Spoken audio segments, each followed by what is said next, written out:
নামাজের ওয়াজিব 14টি। আলহামদু শরীফ পুরা পড়া, আলহামদুর সঙ্গে সূরা মিলা,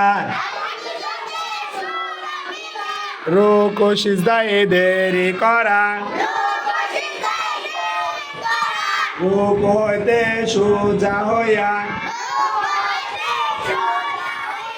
খাড়া হইয়া দেরি করা, দুই সিজদার মাঝখানে সোজা হইয়া বসিয়া দেরি করা, দরমিয়ানি বৈঠক, দোন বৈঠকে আত্তাহিয়াতু পড়া, ইমামের জন্য কেরাত আস্তে এবং জোরে পড়া, বিতিরের নামাজে তৃতীয় রাকাতে দোয়ায়ে কুনুত পড়া, দোনো ঈদের নামাজে ছয় ছয় তাকবীর বলা,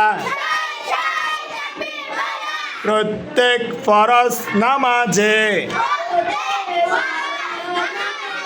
প্রথম দুই রাকাতকে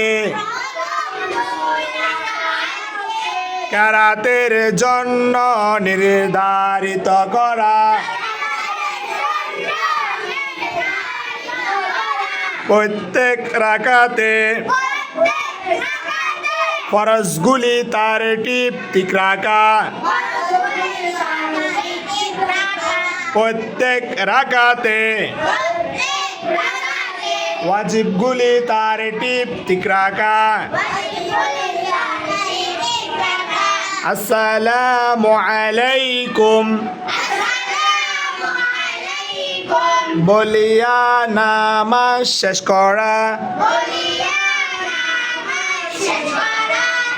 এই যে 14টি নামাজের ওয়াজিব, এগুলো কি? এগুলো হচ্ছে নামাজের অবস্থায় ভুলবশত এখান থেকে যদি যে কোনো একটা ছুটে যায়, একটা যদি কি হয় ছুটে যায় মানে না করো, তাহলে কি করতে হবে? আবার সিজদা দিতে হবে। তাকে সাহু সিজদা বলে। কি? আত্তাহিয়াতু পরে এক পাশে ডান পাশে সালাম ফিরে আবার কি করতে হবে? আবার দুইটা সিজদা দিতে হবে। এরপর আবার বসে তাশাহুদ, দরুদ শরীফ, দোয়ায়ে মাসুরা পড়ে নামাজ শেষ করবে। কি বলছে, কথা বুঝছেন? এগুলো হচ্ছে ওয়াজিব, ফরজের কাছাকাছি।